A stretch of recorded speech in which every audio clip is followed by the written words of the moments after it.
Somebody's asked me, when do I think the next election is going to be? Well, of course, I don't know. But I do know what's going to happen over the next few weeks. The Labour Party is going to be pressing the idea that, as Emily Thornberry has already said, it's the worst kept secret in Westminster that the next election is flagged for May. Why? I don't think it will be in May. I don't think it will be in May because I think it would be absurd for a Prime Minister 20 points behind in the polls to call an election. It would be like electoral suicide. If he has to do it, then he might, but I don't think he would do it willingly with that sort of showing in the polls. If something happened in the next month or two and the polls changed, yes, certainly I think there'll be a May election. The slightest hint of the polls going in the direction of the Conservatives and Rishi Sunak would call an election. But I don't think it will be in May. So why is the Labour Party putting forward the idea that there is going to be a May poll, a May election? Why? And it's very simple.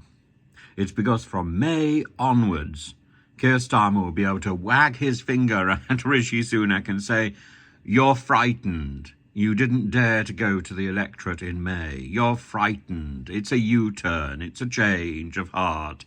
It's because you're afraid." And it's all then down to the political capital he can get from that particular analysis. And I think it's quite a good analysis. It's exactly the same analysis that Mrs. Thatcher used of Callaghan before her triumph in 79. Exactly the same. And I suspect, and to a certain extent, it may well be what brought the Conservatives in over Gordon Brown. Is it that Gordon Brown really intended to go for an early election and then chickened out? Maybe not. But it's an incredibly powerful angle for the opposition. It's such a powerful angle, and it's worked in the past. So I think that explains Emily Thornberry's comment. And should the Conservatives be ready for May? The Conservatives should be ready at any point between now and next January. But I don't think that unless the polls improve in favour of the Conservatives, Rishi Sunak will inch forward to call a general election.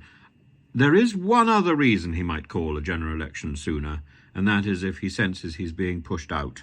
If he senses he's being pushed out, which would, of course, be utter insanity on the part of the right wing of the Conservative Party, but insanity is not something that the right-wingers have shied away from. And so many of them have already feathered their own nests, put hay in the attic, and found other jobs. Often, for example, on Talk TV or GBNews.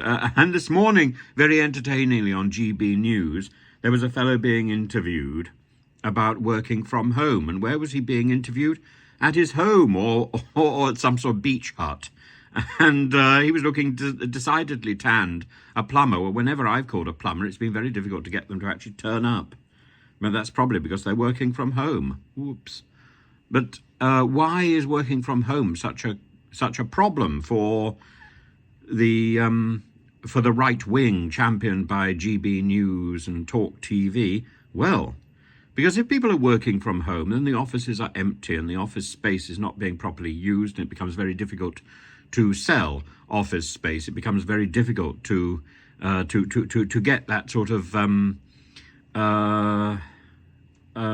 estate agent thing working.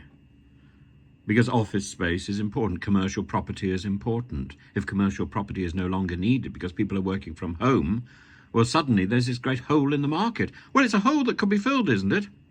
We've got so many people who are homeless. Why can't we start renting commercial property and giving that out to people to live in if they are homeless?